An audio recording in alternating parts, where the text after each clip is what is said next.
joined the Army after my junior year of high school. Like, you can only enlist like within a year of your graduation date.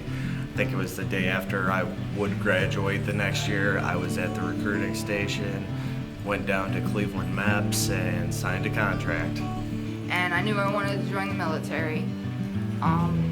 Didn't know that I wanted to wait and go through college first. So when I was 17, I signed up. Just to appease my mom, I tried college out, didn't like it. And then a couple months after, I was boot camp. And they're like, well, how about you do this? It's got a really great signing bonus. It was nuclear something. I was like, you don't want my name and nuclear in the same sentence. I said, give me a gun, let me jump out of airplanes. And so I ended up in the airborne infantry down Fort Bragg, North Carolina. Well, first boot camp was in Paris Island, and then I went to Camp Lejeune for my duty station. And within a year, I was deployed. May of '97, I went to Misawa, Japan. I spent the rest of my time there. Helmand Province, Afghanistan. Okay. I remember this day so thoroughly. Sitting at church with my mother on December 27th, right after Christmas. We went on Christmas leave, and I'm sitting there with my mom at church, and I get a phone call while I'm in church, and it was my squad leader saying, hey, you got 48 hours to get back to Fort Bragg. We'll be deploying. We got called up for the final surge into Baghdad. Our mission was to pretty much go into Sadr City, and at the time, really the only people who go into Sadr City were special operations, like the Navy SEALs and the Rangers, and it was completely a shock because I've never been anywhere but Ohio and Canada and Florida. We were there for 15 months. I spent 2 weeks of my 19th year life in the United States. I had 2 birthdays in Baghdad, so. Mine was motor T, so I drove big up-armored trucks around supplying, pretty much bringing stuff from the back line to the front line. So I was in signals intelligence. I had a top secret clearance. So everything I did was behind, closed doors. It's supposed to be a 7-month tour. I was there for a little over a month. Like, there was a lot of stuff that we had to learn and be on the watch for. I started off as a driver because I was the newest guy, and then by the end of the deployment, I went to gunner, and then from gunner, I moved to dismount. I was in charge of rear security for my entire convoy every time. And then at dismount, when we go on raids, you're in charge of going in, or we found an IED one time and we had to go and inspect it and make sure, so it got a little bit more and more dangerous, and you had a lot more responsibility because your buddies really require you to perform your job as best as you can to make sure they go home too. And there was a white car pulled off to the side of the road, and we were looking at it. There was a guy in there, so we had a couple guys go over and check it out. The guy was just drunk. He was sitting in his car, and so we got him to go away. And then a few minutes later, this car comes barreling towards us and won't stop. We, waved to him, shouted, fired a warning shot, and then they were still flying at us, so everybody had to start shooting. And it was just instinct for me. I just turned, shot, and then I was like, afterwards, I was shaking. I was like, did I really just do that? I was driving, I guess, and I woke up in Germany 7 days later. I don't remember anything. Yeah, I ran over a pressure plate IED. Pretty much it. Mine's my stuff is a little touchy. I was a victim of MST, which is military sexual trauma.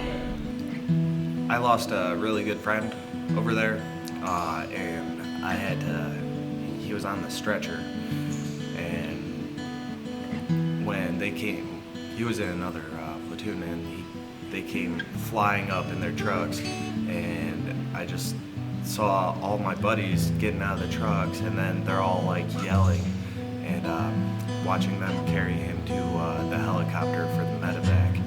And then I also have a friend of mine who's paralyzed now, and I just seeing him there, and he looked like he might not make it. And you know, you have such a bond with those guys, brotherhood, that it was hard seeing him that way. And I'm happy that, you know, I wish he was in better health. You know, I wish he wasn't paralyzed, but that was probably the most frightening thing, because knowing that this, I mean, it's real life. It's not playing a video game. It's, you see people you care about being really injured.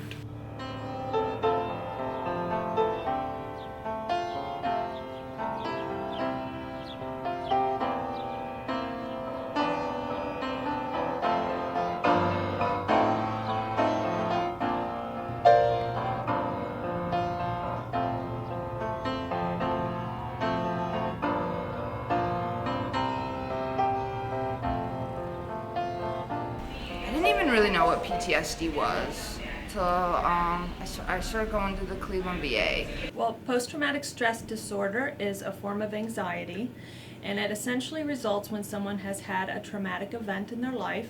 Could be any form of traumatic event, from combat all the way to car accident, crime committed against you, natural disaster such as a flood, sexual assault. So any of those events are what we call outside the realm of typical human experiences, and so they lead us to have a trauma response. Just like confused. I don't know. I didn't know. I feel like someone was like mixing my brains or something. Like my mind, I couldn't think straight. Didn't know what I wanted to do. Some of our veterans are deployed for not just one time, but some 4, 5, 6 deployments.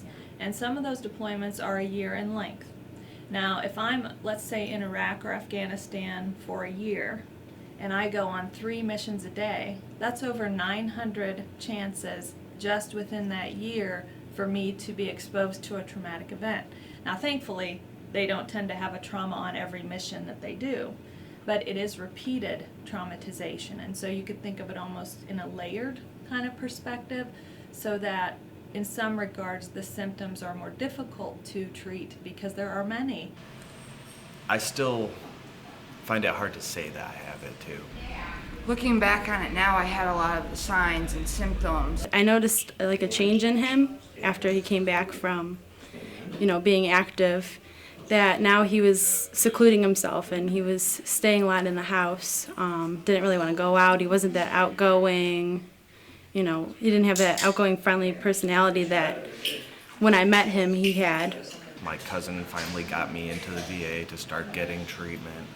Okay, so there's 3 main categories of symptoms. One is the re-experiencing symptoms, and you might imagine these are things that cause you to re-experience your trauma. So this could be nightmares or dreams. But I get the anxiety, I still have nightmares.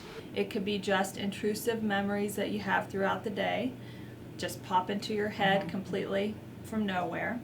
And also flashbacks, which is sort of similar to a memory, except the intensity is a lot higher. So a flashback is sort of like you're back there for a moment. The arousal symptoms are things like increased irritability and anger. So you might notice someone with PTSD responds extremely angrily to something that might just make you or I sort of a little irritable. So it's sort of like anger overload in a way. And another of the arousal symptoms is hypervigilance. We sit at a restaurant together and we know both of us are watching a certain direction for a certain reason. We all have our backs towards a wall so we can see most of the room. And Hypervigilance creates the need to scan the environment, to look for threats, to be constantly on guard of where danger might be. And so the more variables that you have in your environment, it makes it more difficult for you to manage a situation. I mean, I could be walking down the street. I'm in Cleveland. Nobody's trying to shoot at me, but I see a crowd of people and I just think, what's the worst thing that can happen? And I'm going left and right in my head, not knowing what is going to happen. But the odds are, I'm not in Baghdad. And the third area is avoidance symptoms. And so this is things like avoiding people, avoiding crowds, avoiding things that remind you of your traumatic event. I have problems with crowds and just going outside really, and then like sometimes loud bangs or something will get to me. I'm a big avoider, and I didn't get out of my house much at all. I only left if I absolutely had to. I couldn't go anywhere. The only places I would go is the bar and home for the first few months. Avoidance also comes in a little bit more subtle ways, such as avoiding engaging in relationships, so being kind of fearful of trusting and keeping oneself at a distance. Confrontation is a big trigger for me. I want to just run away. The other thing we see a lot of is drug and alcohol use, and people do that in an attempt to try to cope with those symptoms. So if I'm feeling anxious or depressed, if I drink a 6-pack or a 12-pack, that's going to make me feel calmer, but that's going to create a whole nother load of problems. He was always at the bar. It seemed to be the only place that he was really comfortable outside of his house. Well, like I said, all I was doing was sitting at home and going to the bar, and that's the only places I'd go.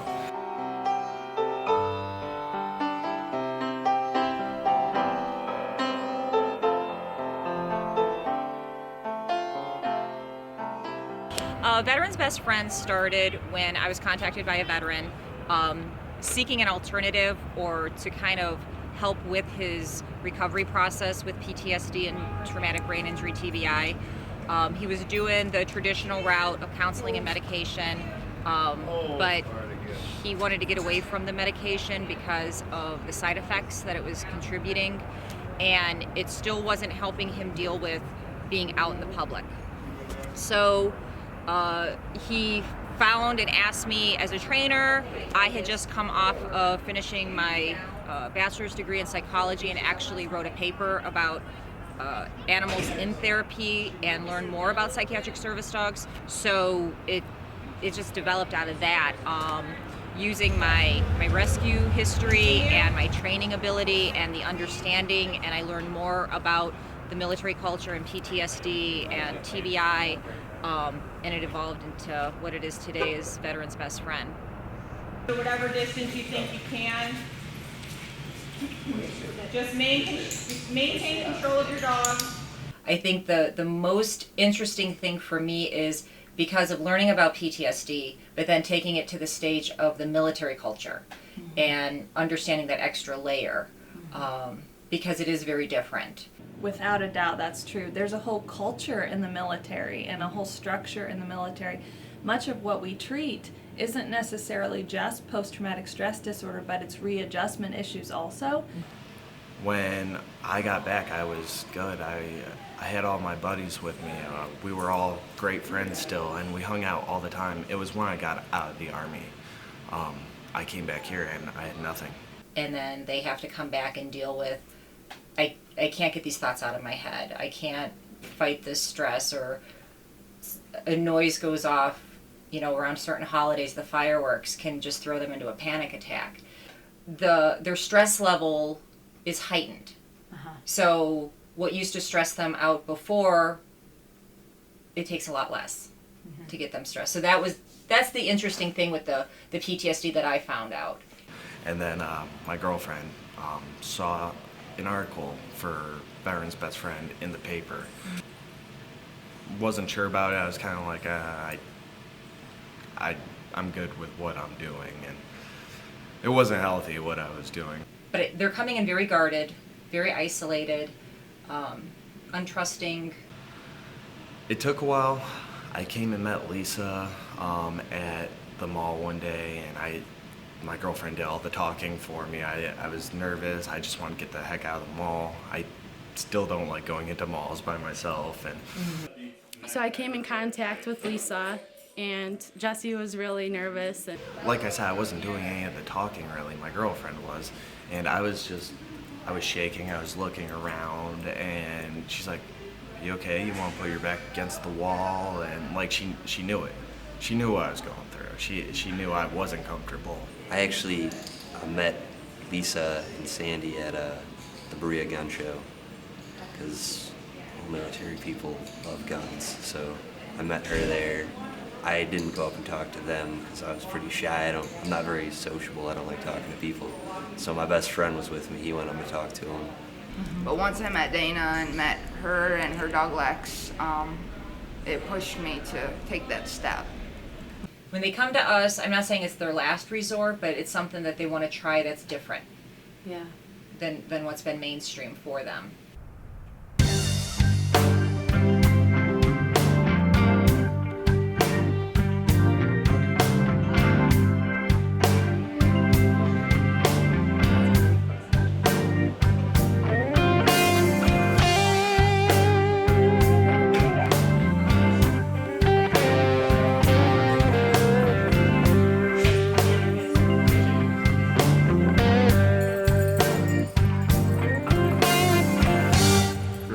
So much energy, it's unbelievable. The day I got Dakota, it took a while for me to convince my uncle to let me have her. Bella came along into my life, which made a huge difference. I got him when he was 2 months. And then we went home for the first night, and she just kind of like grew on us. Within a week, she was hanging out with us nonstop. She wouldn't leave me alone, so. Bella actually, how I ended up with her is, there was a dog running in the street in rush hour. It was Bella. I was like, if nobody claims her kin, I keep her. So she was on her way to the pound when I called the cops, and I got to go to the kennel and get her. She loved playing, and it was just nice seeing her run around and hop around and stuff. Well, when I was at Walter Reed doing recovery, there's a few dogs there that were service trained, and I saw how much it helped out everybody and me. We adopted Dakota and started the program right away that weekend. The dogs are great in that they are giving them something else to focus on. You know, a lot of the veterans that are going through therapy have to do what they call in vivo, which is reality, going out into reality and working through a situation. So say they have problems in crowds. So some therapists want them to go and spend 5 minutes in a crowd.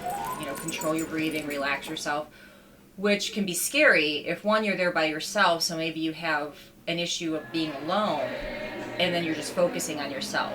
You know, if you're not focused on the environment, then you're sitting there, maybe self-defeat talk. But then with the dog, there's a sense of security. They can't be protection, but it's a sense of security. You have someone or something with you. And you're focused on, well, how can I help the dog? My focus is definitely more on her versus my surroundings so much. With the training, I noticed that a lot of his focus was beginning to be on her as opposed to different things in the environment. Really, I get caught up in my own head is what the biggest problem is. Now it's more focused. It was really focused more than anything. So the dogs, give them a purpose to get out. Even if it's just to get them out for a walk, get them out to go to the bathroom, it gets them out of the house, gets them into a wake-up routine, gives them a schedule. I take her to school with me now, and she usually sits in front of me. And when somebody walks behind me, she just nudges me. And I know somebody's coming up behind me. I'm not gonna, flip out when somebody says hi or something, and then startles me. So. If I'm having nightmares, she actually jumps on my chest in the middle of the night and she'll lick my face until I wake up. But for now, he can, if I tell him to under, he'll go underneath my legs, or if we're in a restaurant, booth or something, he'll go underneath the table. I've had him sit through entire meals. It definitely helps with my anxiety out in public. If I'm in a situation I don't want to be anymore, he can just brace me. He doesn't know it yet, but there's a move or whatever. I'll put him in front of me and he'll block whatever's there. I'll pay attention to him instead of what else is going on. And we're working on touching the medication and everything. We're working on retrieving it for me, because sometimes I get these headaches and I can't really move. I can't really do anything, so.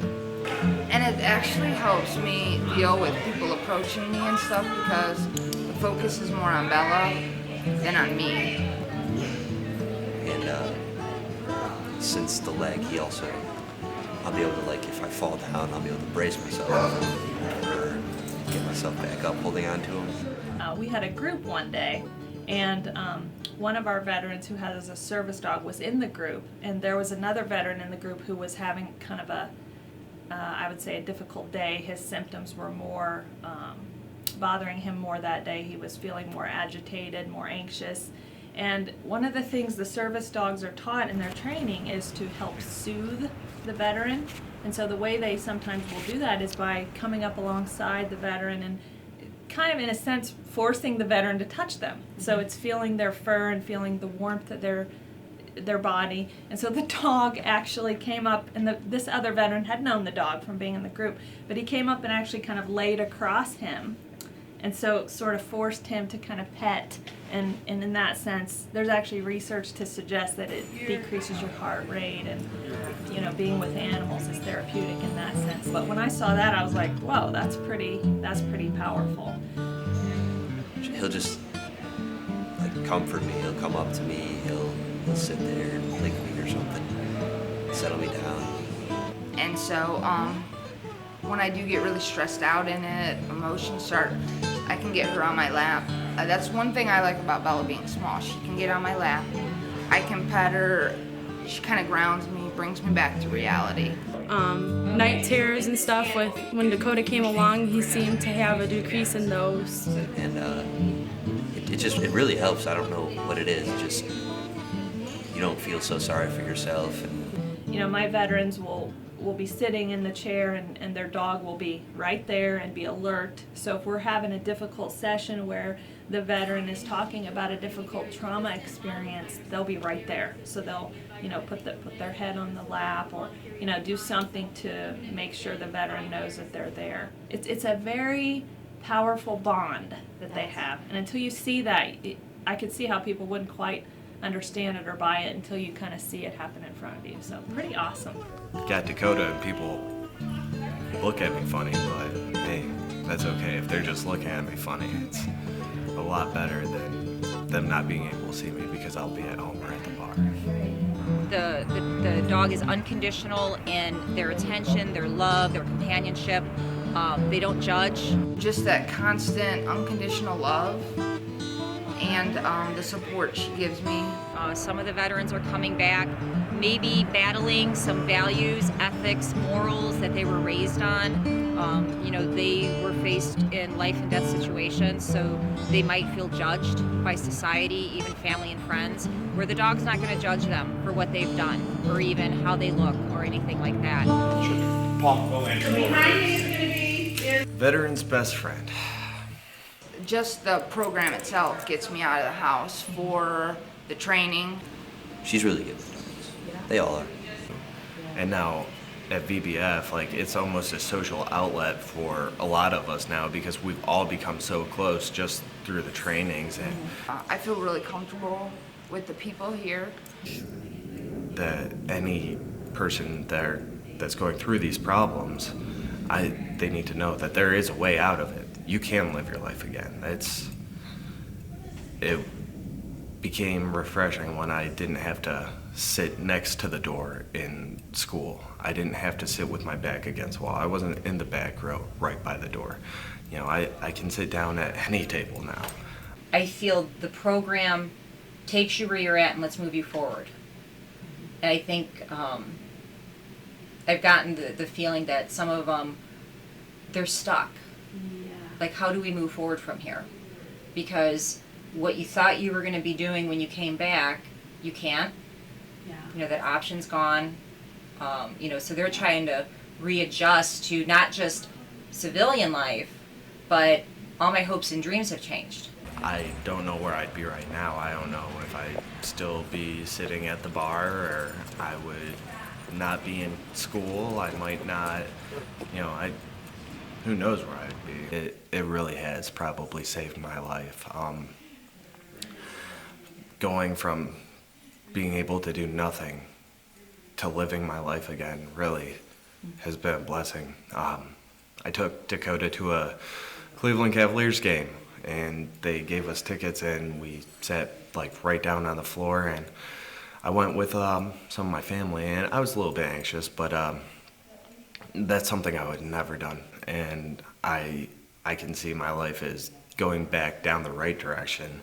I mean, there's still things I have to work on, but without Veteran's Best Friend, I don't know what I would be doing. America, America, God shed His grace on thee and crown thy good with brotherhood from sea to shine.